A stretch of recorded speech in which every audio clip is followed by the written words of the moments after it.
আমার আপন মায়ের সাথে আমি যেভাবে কাজ করলাম জঙ্গলে নিয়ে। মা বলল, বাবা তোমার মেশিন আমার গুহায় এত জোরে জোরে দিও না, আস্তে আস্তে দেও, ব্যথা পাচ্ছি। হ্যালো বন্ধুরা, আমি তোমাদের নূপুর আপু। আজকের গল্পটি সম্পূর্ণ শুনলে আপনাদের মেশিন দিয়ে টপটপ করে পানি চলে আসবে, তাই হাতের কাজ করার আগে হাতের কাছে টিস্যু রাখুন। আমার প্রতিদিন গোসল করার অভ্যাস ছিল এবং আমাদের বাড়িতে একটি মাত্র বাথরুম ছিল, যা বাইরে ছিল। বাথরুমে যেতে আমি সবসময় মনে করতাম কেউ আমাকে নজর রাখছে। বাড়িতে শুধু আমি এবং আমার ছেলে থাকতাম, তাই বাইরের কেউ আসতে পারে না। প্রথমে মনে হলো হ্যালুসিনেশন হচ্ছে, কিন্তু পরে বুঝলাম কিছু একটা ঠিক নেই। আমার ছোট ছেলেকে সন্দেহ করতে পারছিলাম না, তবে শেষ পর্যন্ত তাকে নিয়ে সন্দেহ দেখা দিল। একদিন সুযোগ পেয়ে তার ফোন চেক করলাম এবং সেখানে যা দেখলাম তাতে আমি স্তম্ভিত হয়ে গেলাম। আমার ছেলে যখন ছোট ছিল, সময়ের সাথে সে বড় হল এবং নিজে থেকেই স্বাধীন হতে চেয়েছিল। আমার স্বামী বাড়ির কোণে ছোট একটি বাথরুম বানিয়েছিলেন, যা পরে আমাদের কাজে লাগল। যেহেতু বাইরে যেতে অস্বস্তি লাগত, আমি প্রতিদিন গোসল করতাম। স্বামীর মৃত্যুর পর একদিন গোসলের সময় মনে হলো কেউ বাথরুমে উকি দিচ্ছে। চারপাশে তাকিয়ে কাউকে দেখতে পেলাম না। পরের দিনও একই ঘটনার পুনরাবৃত্তি ঘটায়। আমি খুব উদ্বিগ্ন হলাম। আমার ছেলে তামিম তখন ছোট ছিল, তাই তাকে বলতে পারিনি। সে খুব মিষ্টি ছিল, কিন্তু কাজকর্মে আগ্রহী ছিল না। কয়েকদিন পরে তামিম নিজেই এসে বলল, আম্মু সব ঠিক হবে, চিন্তা করো না। আমি তাকে বুঝিয়ে বললাম, বাড়ির মেরামতের জন্য অনেক খরচ আছে, কিন্তু এই ঘর আমাদের নিজস্ব। তামিম বলল, আম্মু, আমার বিয়ে দিয়ে মেয়ের পরিবারের থেকে কিছু টাকা চেয়ে নিলে কেমন হয়? আমি তাকে কঠোরভাবে বললাম, এটা সঠিক উপায় নয়। কারো মেয়ে টাকা এনে দিলে তুমি কি সত্যিই সুখী হবে? আমি তোমাকে এমনভাবে বড় করিনি। তারপর একদিন এক মহিলা এলেন, যিনি তামিমকে প্রথম কোলে নিয়েছিলেন ছোটবেলায়। তিনি বললেন, তোমার ছেলে তামিম ভালো বন্ধুদের সাথে মিশছে না, তাকে কিছু বোঝাও। তুমি জানো তার বন্ধু কি করেছে? তোমার অবাক লাগবে। আমার ধারণা তোমার ছেলেও একই কাজ করেছে। সে বলল, আমি অনেক আগেই বুঝেছিলাম। আমি বললাম, নিশ্চয় মিথ্যে বলছে। সে বলল, না, সত্যি কথা। সারা পাড়া জানে। ঈশ্বরকে ধন্যবাদ, এখনও তোমার ছেলের নাম ওঠেনি। আমি বললাম, আমার ছেলে এটা করতে পারে না। সে বলল, আমি জানি সে ভালো ছেলে, কিন্তু যখন এমন খারাপ মানুষের সাথে মিশবে, তখন তো কিছু না কিছু হবে। বড়লোকেরা আইনের হাত থেকে বাঁচতে পারে, কিন্তু আমরা গরিবরা? তোমার ছেলে এমন কথা বলছে কেন? কোথা থেকে এসব শিখছে? এই চিন্তায় আমি একদমই শান্তি পাচ্ছি না। একদিন ভোরে গোসল করতে গিয়ে মনে হলো কেউ আমাকে দেখছে। চোখ বন্ধ করে থাকতে পারলাম না।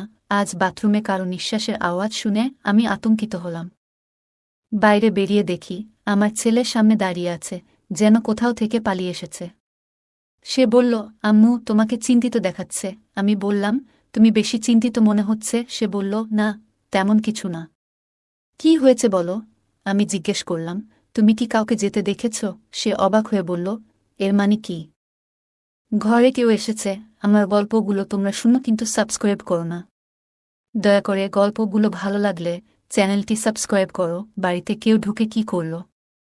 আমি বললাম, এখানে কেউ ছিল, কিন্তু পুরোটা বলিনি। সে বলল, না, কেউ নেই, কিন্তু আমি জানতাম কেউ তো আছেই।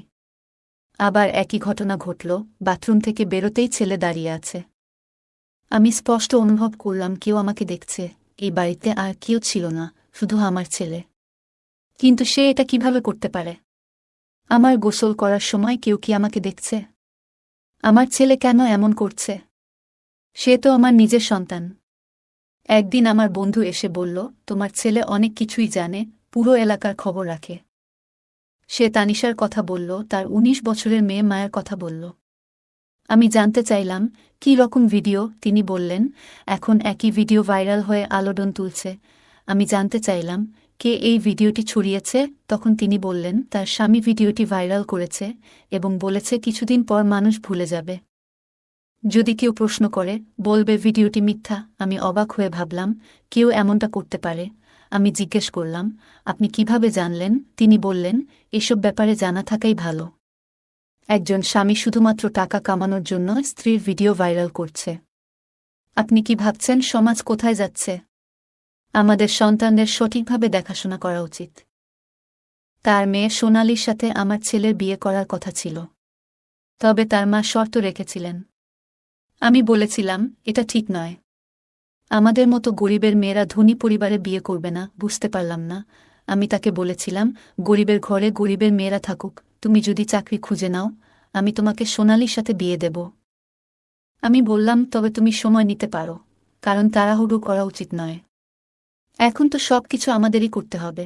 আমার ছেলে বলল, আম্মু, চাকরি না পেলেও কিছু টাকা পয়সা পেয়েছি, কিন্তু কাজটা ঠিক নয়। আমি জিজ্ঞেস করলাম, এটা ভুল কাজ কি? সে উত্তর দিল, আম্মু, পরে বলবো, এবং চলে গেল। আমি ভাবতে লাগলাম, এই কয়দিনে কি ঘটছে? ছোট ছেলে বা মেয়েদের ফাঁসানো হচ্ছে। আমাদের এলাকা বড় ছিল, অনেক গল্প ছিল। আমার বন্ধু জানত সব। আমি চিন্তিত ছিলাম, আমার ছেলে আগামীকাল কি করবে। কেউ একটা ভিডিও ভাইরাল করেছে, আমারও মনে হচ্ছিল যদি গোসল করি, কেউ আমাকে দেখছে। এই চিন্তায় মন খারাপ হয়ে গেল। আমার স্বামীর সাথে সুখে কাটিয়েছি। এখন এই বয়সে যদি কিছু হয়, কি করব? ছেলে যদি জানতে পারে, সে কিছু করতে পারবে। সে তরুণ, আবেগপ্রবণ, বাথরুম কোণে ছিল, পেছনের রাস্তায় একটা প্রাচীর। বড় স্কাইলাইট ছিল, কিছু লাগানো ছিল না, খুব উঁচু ছিল। আমরা কাপড় বা জাল লাগাইনি, কিন্তু এখন দুশ্চিন্তা হচ্ছে। স্নানের আগে স্কার্ফ দিয়ে ঢেকে দিলাম, যাতে কেউ দেখতে না পায়। রাস্তাটি উঁচু ছিল, আমাদের বাড়ি নিচে। আমি সবসময় ভাবতাম, এত কাজ করার পরেও একজন বয়স্ক মহিলা হিসেবে আমাকে কেন লক্ষ্য করা হচ্ছে। আমি তখনও 40 পেরোইনি। আমার ছেলে ছোট ছিল, আর আমি তার বিয়ে নিয়ে ভাবছিলাম। একদিন স্নান শেষে বাইরে এসে দেখি কাপড়টা জায়গা থেকে সরে গেছে। আমার মনটা খুব খারাপ হয়ে গেল। আমি তো কারো ক্ষতি করিনি। কিভাবে বলবো আমার ছেলেকে? আমি ভাবতে লাগলাম, কখন গোসল করি, কখনো সকাল, কখনো দুপুর, কখনো রান্নার পর। গ্রীষ্মে গরমের কারণে দিনে 2বার গোসল করতাম। তাই এতবার গোসল করা অস্বাভাবিক নয়। আমি আমার ছেলেকে বললাম, যখন আমি গোসল করি, মনে হয় কেউ দেখছে। সে বলল, আম্মু, এটা তোমার মনের ভুল, চিন্তা করো না। তার এই কথায় আমি অবাক হলাম। সে এত সহজভাবে নীল কেন? এমন প্রতিক্রিয়া আশা করিনি। যদি কেউ মায়ের বিষয়ে এমন কথা বলে, ছেলে সাধারণত রেগে যায়। কিন্তু আমার ছেলে কোনো মন খারাপ করেনি। আমি ভেবেছিলাম, সে মন খারাপ করবে। সে কেন বলল না যে আমি তার মা, এবং এটি একটা বড় ব্যাপার। তাই আমি নিজেই ভাবলাম, যে এটা করছে, তাকে খুঁজে বের করব। এই বিষয়টি সহজ ছিল না, তবে আমি আমার বন্ধুকে বললাম যে আমি তার ক্যামেরাযুক্ত ফোনটি একদিনের জন্য ধার নিতে চাই। সে জানতে চাইল, কেন? আমি বললাম, পরে বলব। আসলে আমি ফোনটি বাথরুমে রাখতে চেয়েছিলাম, যাতে বাইরে থেকে কেউ দেখছে কিনা তা ধরা যায়। আমি ফোনটি নিয়ে বাথরুমে এমনভাবে রাখলাম, যাতে ক্যামেরা রোশনদানের দিকে থাকে। রেকর্ডিং দেখে আমি চমকে গেলাম। পরের দিনও একই কাজ করলাম। পরে বন্ধুটি ফোন চাইল, বলল তাকে প্রায়ই ব্যবহার করতে হয়। তাই বারবার ফোন চাওয়া সম্ভব ছিল না। আমাদের এত টাকা ছিল না যে বাথরুমটি অন্যত্র স্থানান্তরিত করতে পারতাম। অনেকেই এসে টাকা চাইত, কিন্তু আমার ছেলের কোনো স্থায়ী চাকরি ছিল না। সবাই বলছিল, যৌতুক দিয়ে বিয়ে করিয়ে দাও আর নিজের কাজ শুরু করো। আমি ভাবছিলাম, আজকাল মানুষ ভিডিও থেকে প্রচুর টাকা উপার্জন করছে। কিন্তু এ ধরনের ভিডিও করা সহজ নয়। একজন স্বামী যদি স্ত্রীর ভিডিও ভাইরাল করে, তাহলে সে অনেক টাকা কামাচ্ছে। তাহলে কি একটি ছেলে তার মায়ের ভিডিও ভাইরাল করতে পারে না? যদি কাজ না থাকে আর জীবনে স্থায়ী কিছু না থাকে, এমনকি সে একটি গাড়ির শোরুমেও কাজ করছিল না। আমি তার কাছে গিয়ে বললাম, তুমি যাকে চিন্তা করছো, তার সাথে এমন আচরণ করবে যে সে তার স্ত্রীর ভিডিও ভাইরাল করেছে? আমার ছেলে বিস্মিত হয়ে বলল, আম্মু, তুমি কি বলছো? এসব কথা কোথা থেকে আসছে? তুমি ঠিক আছো তো? আমি এমন কোনো বন্ধুর সাথে কথা বলছি না। আমি বললাম, তাহলে তুমি কি ভিডিওর কথা বলছিলে? আজকাল এমন ভিডিও ভাইরাল হয়, যেখানে মহিলারা নাচে বা অন্য কিছু করছে। আমি তাকে সতর্ক করলাম, যদি আমি জানতে পারি তুমি খারাপ কিছু করেছ, আমি তোমাকে ছাড়ব না। সে বলল, আম্মু, আমি কেন এমন কাজ করব? তুমি যা বলছ তা একেবারে অমূলক। আমি বললাম, তাহলে তুমি কেন বলছো যে তুমি স্নান করতে গেলে বাইরে কেউ দাঁড়িয়ে থাকে? সে প্রথমে অবাক হয়ে গেল এবং পরে বলল, তুমি হয়তো ভুল ভাবছ। কিন্তু আমি তাকে জানিয়ে দিলাম, যদি এমন হয়, তবে তুমি কি করবে? তুমি সেই লোকটিকে আটকাবে? একবার দেখাতে চাও লজ্জা ছাড়াই, দয়া করে এই বাথরুমের স্কাইলাইটটি বন্ধ করুন। যখন তোমার বাবা এটি তৈরি করেছিলেন তখন ছাদ না থাকলেও সমস্যা হতো না, কিন্তু এখন সমাজে যা ঘটছে তা ভাবতেই রাগে লাল হয়ে যাচ্ছি। আমার মনে হয়েছিল তুমি কিছু করবে, কিন্তু তুমি কিছুই না করে বসে আছো। আমার ছেলে অদ্ভুতভাবে বলল, যদি মনে হয় কেউ দেখছে তাহলে বাথরুমে যাবেন না। এটা বলার পর আমি বাথরুমে যাই না। গ্রীষ্মে আমি টয়লেটে স্নান করতে গিয়ে ভয় পেতাম। পরিষ্কার পরিচ্ছন্ন থাকতে অভ্যস্ত ছিলাম, কিন্তু এখন এসব নিয়ে ভাবতে থাকি। আমার ছেলের উপর নজর রাখা দরকার, কারণ এই বাড়িতে কেউ আসে না এবং হঠাৎ সে এমন অদ্ভুত আচরণ করতে শুরু করেছে। আগে ছোটখাটো বিষয়েও সে এত রেগে যেত যে মারামারি করতে রাজি থাকত, কিন্তু এখন একেবারে স্বাভাবিক। অন্যদিকে দীপালির মা বারবার বলছেন, আমার মেয়ে তোমার ছেলেকে পছন্দ করে, তাকে ভালো একটা কাজ নেয়ার জন্য বলো যাতে তাদের এনগেজমেন্ট হয়। কিন্তু আমার ছেলের দিকে তাকিয়ে আজকাল বুঝতেই পারছি না সে কোন দিকে যাচ্ছে। আমি ভাবছি, কেন কারো মেয়ের জীবন নষ্ট করবে? দীপালিও একজন পাগল ছিল যে আমার ছেলেকে ভালোবাসত। আমি ভাবলাম, যদি সত্যিই তাই হয় তবে তাকে কয়েক বছর অপেক্ষা করতে হবে, কারণ ও আমার বন্ধুর একমাত্র মেয়ে ছিল এবং আমিও তাকে খুব সুন্দর মনে করি।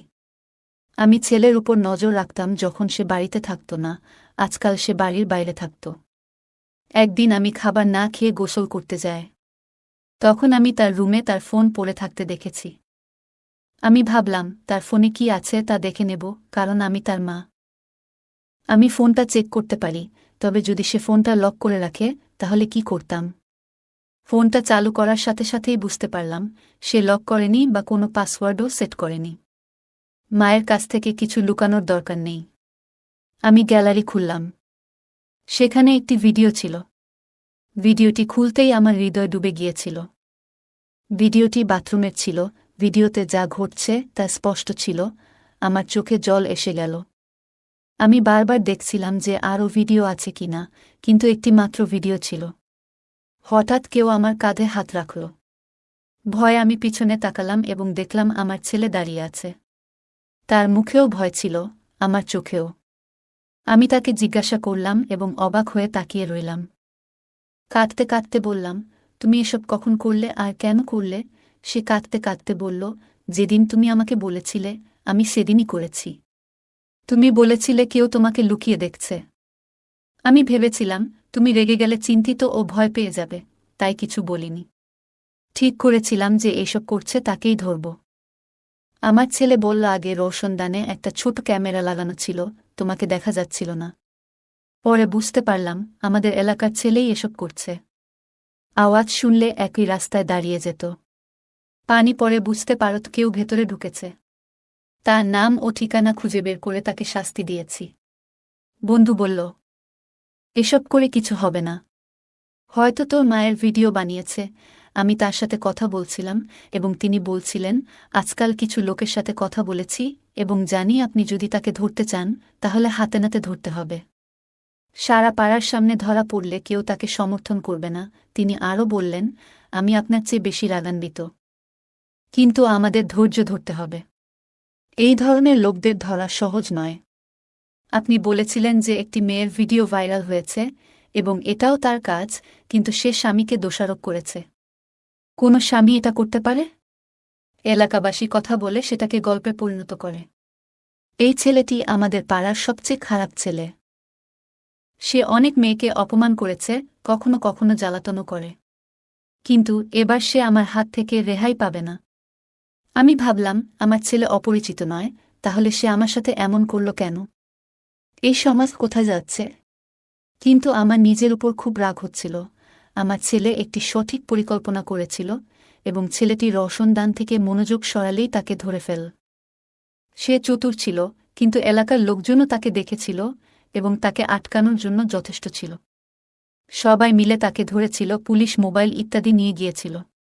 পুলিশ আরও জানিয়েছে অনেক মেয়ের ভিডিও করা হয়েছে এবং এ নিয়ে অনেক মামলা হচ্ছে। আমরা বাথরুমটা বন্ধ করে দিয়েছিলাম। আমার ছেলের বিয়ে চলছে দীপালির সাথে এবং তারা এখন বিয়ে করতে যাচ্ছে। তবুও আমি ভাবছি এই ঘটনাগুলি আমার মাথায় আসে এবং আমি খুব রেগে যাই। এইসব আমার বন্ধুত্বের কারণে হয়েছে।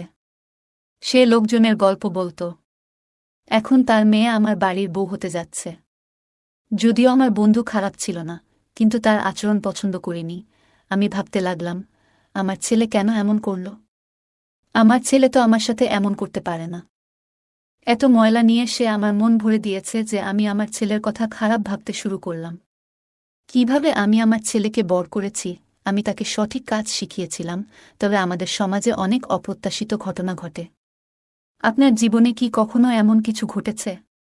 অনেকেই এমন পরিস্থিতির মুখোমুখি হয়েছে। পুলিশ তাকে ছেড়ে দেয়নি কারণ তার বাঁচানোর মতো কেউ ছিল না। পুলিশ তাকে গ্রেফতার করেছে এবং শাস্তি হওয়া উচিত কারণ কারো মেয়ের সম্মান নিয়ে খেলা অপরাধ। আমি স্বস্তি পেলাম, কারণ আমার ছেলে এটা জানতে পারেনি। নইলে সে সারা জীবন আমাকে কিভাবে ভাবত। গল্পটা কেমন লাগলো জানাতে ভুলবে না। আরও মজার মজার রোমান্টিক গল্প শুনতে চাইলে ভিডিওটি লাইক, শেয়ার এবং চ্যানেলটি সাবস্ক্রাইব করতে ভুলবে না। ধন্যবাদ।